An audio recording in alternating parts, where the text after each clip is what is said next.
Water flows all day, every day, just as it has since the earth was young.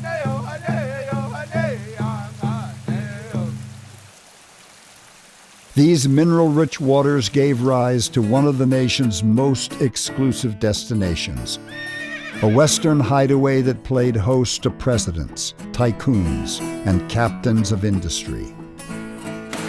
Set in a landscape steeped in stories of cowboys and cavalry, simply getting here packs a healthy dose of adventure. You're going across just a desert, which just looks like desert, and all of a sudden you drop into this canyon, and it looks like you've come into the Garden of Eden. It's just Shangri-La. It's very private, it's very soothing, it's Mother Nature at her best. This is one of God's finest spots on earth. It's almost like being in a cathedral. It is a little bit like what myths describe. The world drops away. Once lost to fire and the erosion of time, this rare place has risen to a new beginning worthy of its storied past. The more that you learn about the history and how far back it goes, what took place here, who all stayed here, it's almost like treasure hunting, and that leads to sharing it with other people.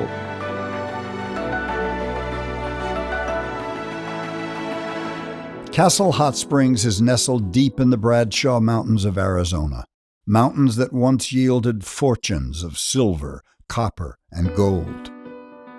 The water that's expressed here at Castle Hot Springs is part of the same tapestry that creates the mountains and the spectacular views we see as we come in.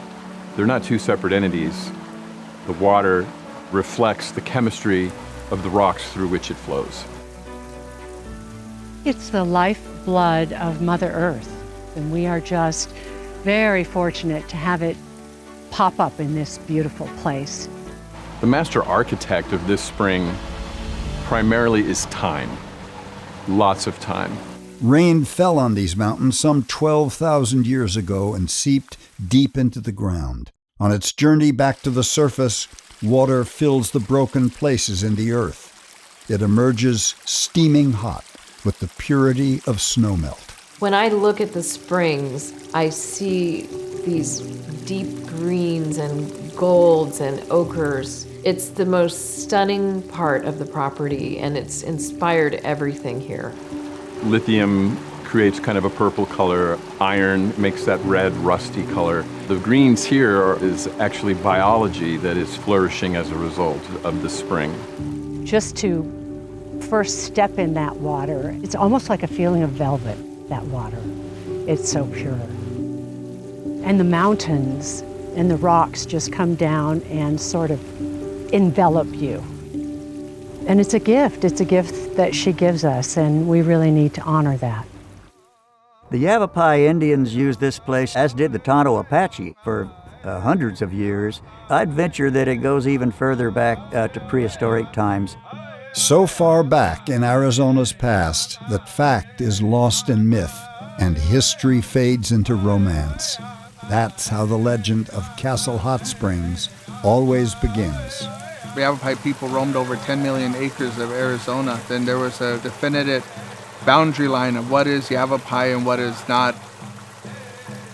In those days, they didn't want other people to know where their secret places were. Being able to find water in the desert is kind of like gold. This valley was one of the few places the nomadic Tolkapaya planted crops of maize and mescal. The cane that grew around the springs was used to make the finest arrows in the region. That was the main thing. They came here in summertime to gather the fruit and the flowers. I was starting to imagine some of our ancestors walking back here to get water or to come back here and cook agave. I could feel our ancestors' presence, knowing that this was a very sacred place where they came and did ceremonies for naming their children. The springs were a place to retreat, gather resources, and get ready for what was to come. After the Civil War, America needed a fresh start and headed west. The promise of life on the frontier was sweetened by the chance to strike it rich. The first major gold strike in this area occurred in 1863. The Bradshaw Mountains just became a mother lode of mining camps, and both gold and silver. Prescott, Arizona in the 60s and 70s especially was really wild, really isolated. The only people there were miners and soldiers and cowboys. They had to be really careful because the Native Americans were really, really territorial in this area. So this is a very dangerous area to be. The day arrived, and the resolute frontierman grimly took up the task of crowding out the Indian. The fable continues that a band of raiders stole cattle from a settler.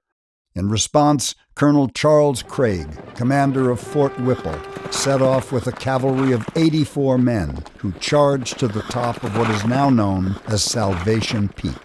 Standing on the mountain crest, surrounded by his officers, Colonel Craig looked out over the expanse before him. Mountain peak succeeded mountain peak, many of which resembled castles. The colonel gazed at the scene and said, "If we find the headwaters of that creek, boys, we'll call it Castle Springs, in memory of this." There's no record of Colonel Charles Craig, the commandant or the commander at Fort Whipple. Nothing in the records to indicate he was ever here. A little bit of folklore, but probably has some truth, is that a unit went through here and saw this area for the first time. And that's probably how it did happen. You can get into a fight with a lot of historians about some of these things. This area was crawling with prospectors. I'm sure some nameless person came in here and thought, hey, I can do my laundry here. Whether a prospector or soldier, someone had named Castle Creek in the early years of the Arizona Territory. There is record of one George Monroe being in Company B of the 8th Cavalry. In 1869, Monroe and his fighting friends traveled to a small stream that empties into Castle Creek. 5 years later, he filed a homestead claim and made the Springs a stagecoach stop. The paper reported, "If the water proves possessed of medicinal properties, it will be a place of resort in a few years." I imagine these old prospectors, they could borrow a towel and go take a bath, and it was quite popular. George Monroe didn't hold on to it long because he was basically a prospector, and he basically saw that it wasn't going to be developed for a while. In 1879, Thomas Holland bought the property for $500 in gold bullion and built a boarding house and gardens. Guests poured in. T. Otto has returned from a fortnight's visit to the Castle Creek Hot Springs, looking much improved in health. Something magical about the waters of those springs. In 2 weeks, they will make a man look 10 years younger. People came out for mineral cures. Mineral cures were very popular all over the world, and your things like your rheumatism and gout and arthritis and all these aches and pains, there really wasn't much for them. And these waters, they're warm, they're full of minerals, and you do feel wonderful when you come out. Doctors back east would prescribe trips to the territory as a tonic for their patients' troubles. But mining magnate Frank Murphy saw a new business model based on sunshine and tourism. In the 1890s, things really started to happen in here. Frank Murphy has more than anybody to do with it, and I think he's one of the greatest entrepreneurs in Arizona history. They said it couldn't be built, that wouldn't built over his plan. Eastern Capital were a little bit afraid to venture into this area, but Frank Murphy charmed them into it. Murphy built a railroad spur and carved a road from Hot Springs Junction, 24 miles to the hotel. For medical credibility, Murphy partnered with Dr. Lloyd Grissom of Philadelphia. Grissom's mother invested, and her friends became the first Eastern guests. Frank Murphy and his brother had a vision, a grand hotel to rival any hot springs on the continent. But Castle Hot Springs had what not even Bath, England could provide, a glorious winter climate. The year was 1896, and Arizona's first resort was open for business. The Palm House, the first permanent building, was started 2 years later. The hot pools went in at the turn of the century. The administrative building went up in 1902. Then came the tennis courts. Frank's brother, Governor Nathan Oakes Murphy, moved his family to the Springs from Prescott. The installation of a phone line with Arizona's first telephone number and a jail on the property established the resort as a winter capital of the Arizona Territory. You'd pick up the phone and you'd ask for Castle Hot Springs #1. And the operator in New York would say, huh? You'd say, no, seriously, ask for Castle Hot Springs #1.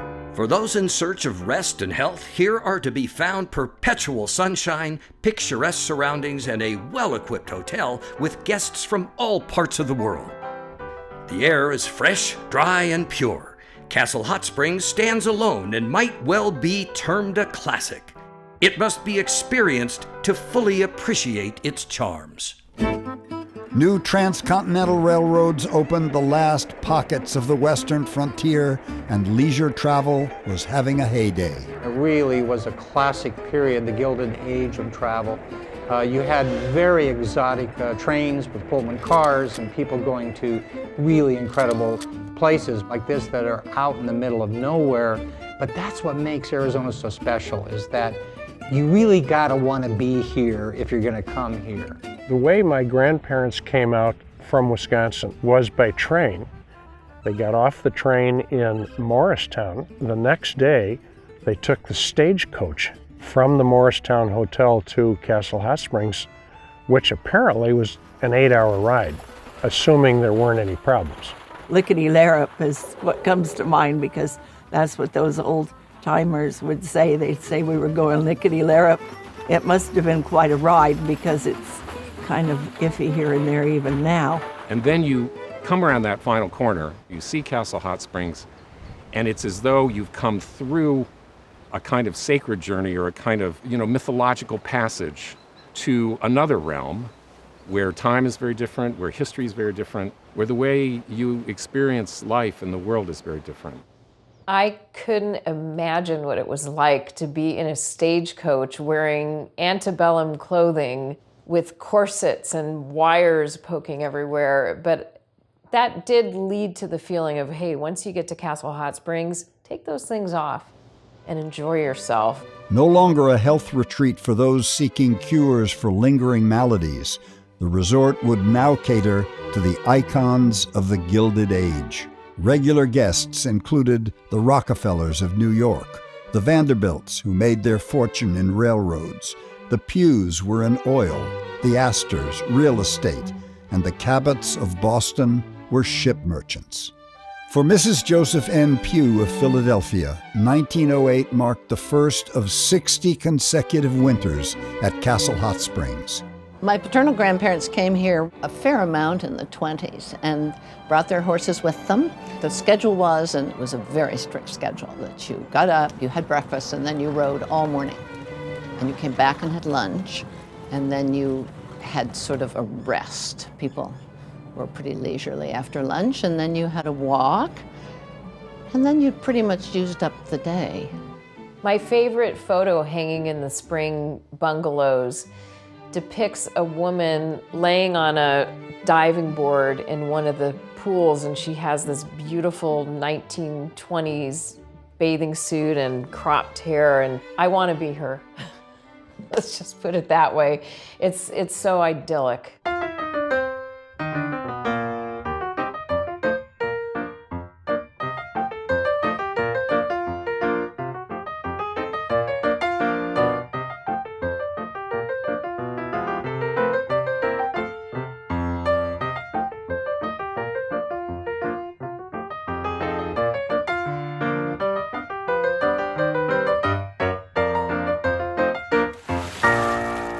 The alchemy of water and sunshine turned the Sonoran Desert into an American fertile crescent. Guests were fed from large gardens on the property, a tradition that continues today. It's incredible to have the farm here, but back then it was like they needed that out here. Looking back, my family has a lot of history here, and my great-great-grandfather, Richard E. Sloan, was the last territorial governor of Arizona. He was a big part of Arizona statehood. He came out to Castle Hot Springs multiple times and was both friends with Teddy Roosevelt and President Taft. In 1914, Governor Sloan spoke to a bankers' convention at the resort, then celebrated Christmas there with his family. General Manager Walter Rounsevelt presided over these family holidays for over 40 years. In 1923, a tobacco tycoon felt so revived by the waters, he backed Rounsevelt to buy the property. Rounsevelt staked out 18 holes of golf, but you had to be a mountain goat to play it. They settled on a short 9, and Arizona had its first golf course. The Depression hit hard, but that didn't stop Hollywood. The father of American cinema, Cecil B. DeMille, staged his cast and crew at the resort while he shot The Squaw Man. This early talkie with the dubious title stars Warner Baxter and Lupe Velez as ethnicity-crossed lovers. One of the film's locations, Rounceville Flat, has inspired art for decades. Painter Olaf Weghorst captured the landscape and the lore in the 1960s. Years earlier, American painter Maxfield Parrish was suffering from tuberculosis when he was hired to illustrate a series on the western frontier. Parrish took a rest cure at Castle Hot Springs in the winter of 1902. What blew his mind when he came here to Castle Hot Springs is the vastness and the hugeness. It opened him up to those incredible skies. And not only did that transform him, when he came to do the artwork, that transformed people that got the pictures and thus brought them here, and this transformation continues to this day. New art forms like cinema and hugely popular novels like the novels of Zane Grey created a new image of the state in people's minds. A place of exotic, fascinating Indian cultures, beautiful trail rides under lovely evening skies, of singing cowboys. Yeah, Castle Hot became a favorite spot for a wealthy rendezvous. Children ran rampant in cowboy hats, their gun-smoked dreams coming true under the tutelage of wranglers like Earl, the singing cowboy. Earl the cowboy was a Pied Piper of sorts. Whenever we'd have picnics, Earl would sing cowboy songs. Then to learn the story of this place, and to learn that it actually had been the territorial capital, and that all these great characters from the Old West had passed through here. All the people who populated my imagination in such a profound way had actually been here. That was what was so cool about it. Part of its history was built around ranching. It was a big part of the culture of this resort. It was a proper Victorian hotel, surrounded by a rough, real cowboy experience. The neighbors held rodeos and gave guests their first taste of bronc busting and bulldogging. My dad, he rented horses to the hotel. It was up to me to bring the horses in and take the horses out, which is always a big stampede, and we tried to make it look as wild and crazy as we could. The wranglers here were wonderful guys who just wanted to ride, and we wanted to ride with them. Pack the lunch in the saddlebags and off we'd go. And it was marvelous. I mean, we went on magnificent trails all over these mountains. Most of the time I was lost. It was really easy to get lost out here. Most of the time the guests would show me how to get home.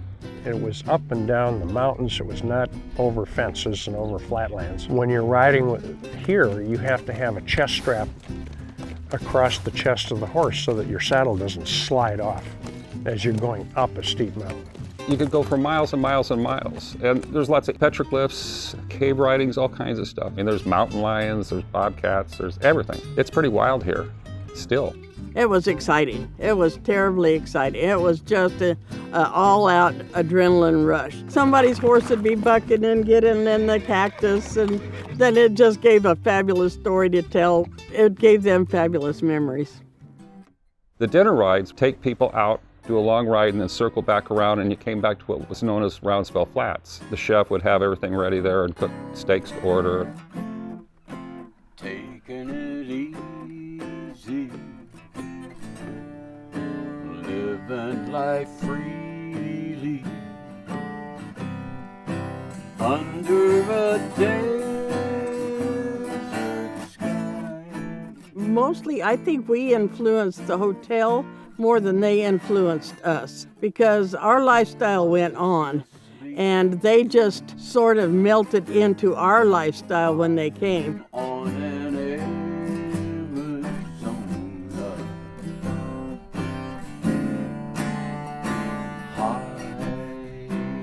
The children of guests who stayed the winter attended the one-room schoolhouse at Champy Ranch. I had really bad asthma, and out here in this very dry air, my asthma didn't bother me. And so my mother felt that it would be maybe worthwhile to spend a month out here or 6 weeks and go to school. So it was the best of all worlds. It was a magnificent place to live. And I got to ride my horse to school every day. They would ride by and visit us at any given time at the house. And my mother always said, always dress like the President of the United States is going to come by to visit, because you never know, he might. We interrupt this program to bring you a special news bulletin. The Japanese have attacked Pearl Harbor, Hawaii by air, President Roosevelt has just announced. During the 1940s, we got into World War II, and travel was curtailed. Gas rationing and all of these kinds of things were keeping people at home. But this place, they saw a value because of the therapeutic waters here. The property was leased to the government so that convalescing soldiers that had, for the most part, been injured or were either looking for therapy or relaxation, they would come out here and stay for a period of time, and that's where the history of John F. Kennedy came out as well. After his PT boat was destroyed in the South Pacific, JFK recuperated at Castle Hot Springs in the winter of 1945. In the safety of Arizona, veterans rested their battle-worn nerves. A group of men hiked to the top of Salvation Peak and planted a flagpole that still stands today. So, my fellow Americans, ask not what your country can do for you. Ask what you can do for your country.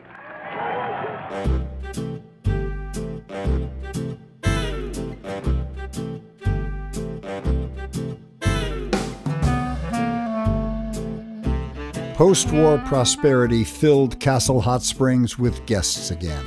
Arizona's first families, like the O'Connors and Goldwaters, would pop out to enjoy the activities that made Castle Hot iconic. While trail rides explored the mountains, there was plenty of action at the main pool under the buttercream umbrellas.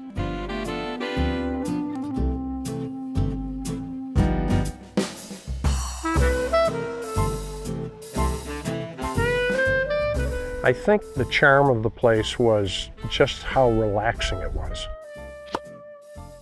Lunch was served at the pool, and it was a big buffet. I mean, it just seemed to me as a kid to go on forever.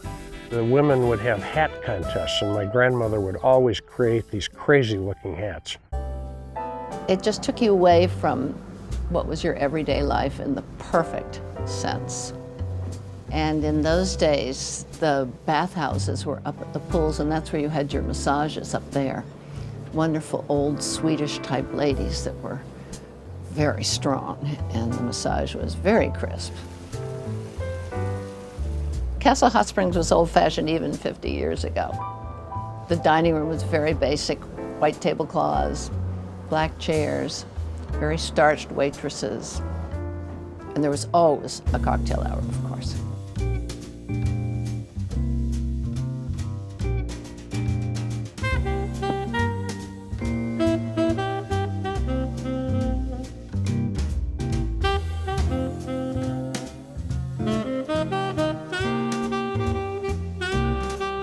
As a kid, I remember loving being here at night because the place was so tastefully lit. The smell of the orange blossoms you'd come out at night and it was just magical. Sky was full of stars.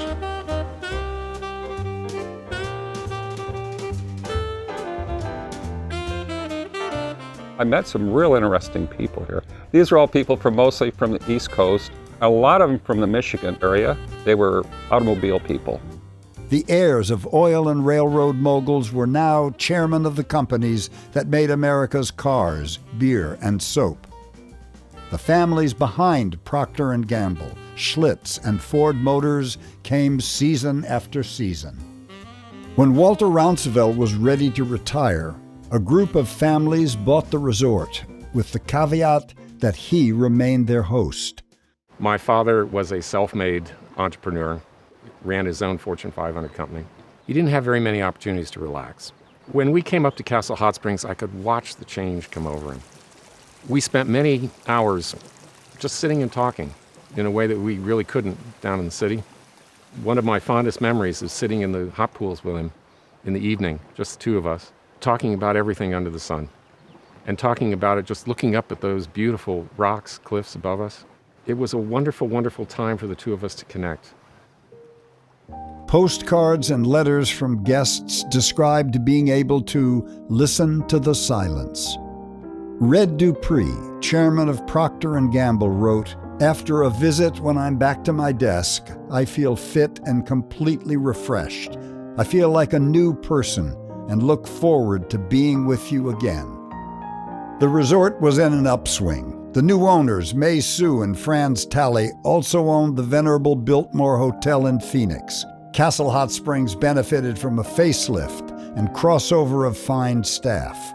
Reservations were filling up for New Year's 1976. Vice President Nelson A. Rockefeller planned to sing Auld Lang Syne at Castle Hot Springs, just as his family had for decades.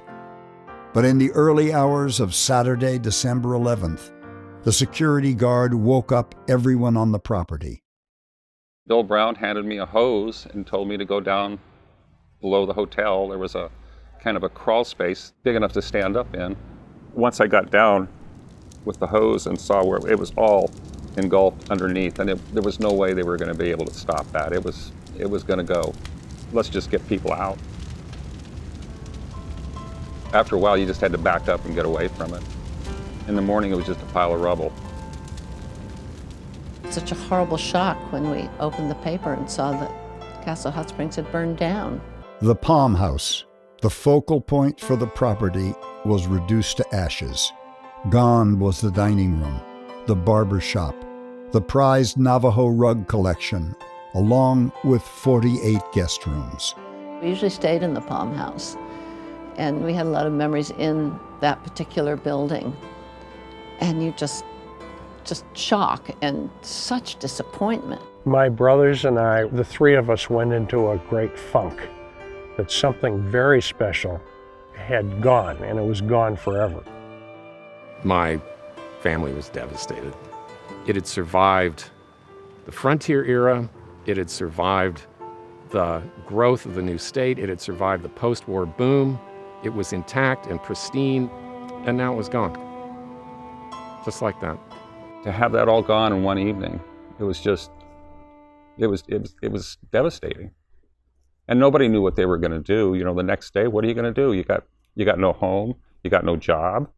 The place you love so much is gone. After deciding not to rebuild, May Sue Talley gifted the property to the Arizona State University Foundation. For 6 years, ASU operated Castle Hot Springs as a conference center, a kind of businessman's Camp David. One notable meeting yielded landmark legislation, the 1980 Groundwater Management Act. In 1983, ASU sold the declining property. Each new owner had a vision: high-end health spa, cutting-edge think tank, a resort to rival days of old. These plans evaporated as zoning disputes and the ravages of time worked against them. By 2014, the property lay fallow, unlikely to ever be open to the public. Yet the dream of Castle Hot Springs prevailed. Having ownership of the property and taking on restoring it to as much of its original condition as we possibly could, there is quite a bit of responsibility that goes with that. The Castle Hot Springs Lodge is fully transformed since we first set our eyes on it. We added on to it, and we kept the integrity of the original architecture. We actually utilized all the old foundation stones from the burned out buildings. All the stone walls throughout the property are all gathered. That was our approach to it. is to try to preserve the nature of the antiquity of the property. I'm partial to the stone house. Just the old stones that were put back together like puzzle pieces to bring that back to life has been very meaningful to me. The relationship between the indoor and outdoor is critical. We did everything we could with the textures of the fabrics, the colors, the lighting, the placement of the windows. It's all about appreciating the nature and the property. Now it's restored to the point that people will always know it as a piece of Arizona history long before Arizona was even a state. I wish my parents could see it today. I wish they could see what a wonderful new chapter of its history has begun and the way it has evolved so beautifully. Morning. Morning, man. How we doing? How's it going, baby? See you too. What do we got? So this is the Moldavian dragonhead. It's in the mint family, but the flowers are delicious. Super unique flavor. Wow, look at that. It looks like a dragon head for real. It's a late flowering variety, so it's kind of more of a summer lemon flavor. Oh, wow. Very nice, clean. Oh my God. Yeah. That's right. I know. It tastes like a lemon head. It does. That's amazing. We're looking for flavor when we plant here and uniqueness. We've grown over 150 varieties of fruits, vegetables, and herbs, 50 different varieties of heirloom and hybrid tomatoes, mokum carrots, Oregon giant peas, Tokyo bencana greens, a lot of Asian greens, korbachi peppers, lemon drop peppers. Plants are what I love, and it's why I'm out here. You know, I'm out here to garden and to make this truly unique. I think that it's almost like my destiny in some way. I'll trim this off, and then we'll do like 1/4-inch wheels, basically. It's every chef's dream to be able to not only grow, but harvest their own ingredients and harvest their own herbs. One of the greatest things about this farm is literally being able to just walk out and pick some fresh purple opal basil or cut some fresh organic greens and do it in a way that's 30 minutes before dinner is being served. Keeping tradition alive is incredibly important to me. To be able to kind of celebrate some of the history from people that have done it before here in the same space, and then ushering in a new era and trying to modernize it just a little bit, just to really kind of maintain that incredible freshness and that sense of place. I have to believe that the great resorts around the world that people truly connect to are those that have a sense of place. When I do come to Castle Hot Springs, my mental state changes completely, and it's due to the space that Castle Hot Springs has to offer. The landscape should not be conspicuous or overly manipulated. As people are enjoying the surroundings, I think they should just feel anchored and restful and not really even know why. And you can't help but immerse yourself in the water, whether it's with what you eat, whether it's the swimming pool in the background or the tubs or the actual springs themselves. It's all fed by the same source. When you walk through the landscape around Castle Hot Springs, you're not just walking through space, you're walking through time. We do have 4 generations that have come here. It was just so exciting to have it built up again, to know that we can continue the tradition. Castle Hot Springs can play a part of people getting in touch with their true selves, with their heart, with their feeling. My grandma passed about 2 years ago. She had memories of Castle Hot Springs as well, and I was just getting started with this project, and one of the last things she told me was to keep on farming at Castle Hot Springs, and do the best I could there. It's an amazing place. It's magical. Many years have passed since I first came here, but Castle Hot Springs feels the same way. And especially when you come around that corner and you see it for the first time, those feelings never change. Those who came before us and the stories they left behind add to the allure. But this place exists beyond those tales. To connect with the water is to touch the entire history of the land and people.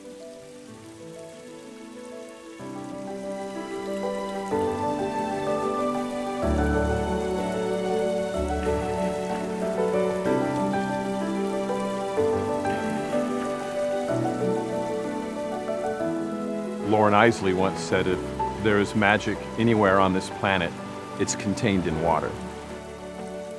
Deep in the desert Southwest, there's a place where body and spirit return to a single source. Its name is Castle Hot Springs.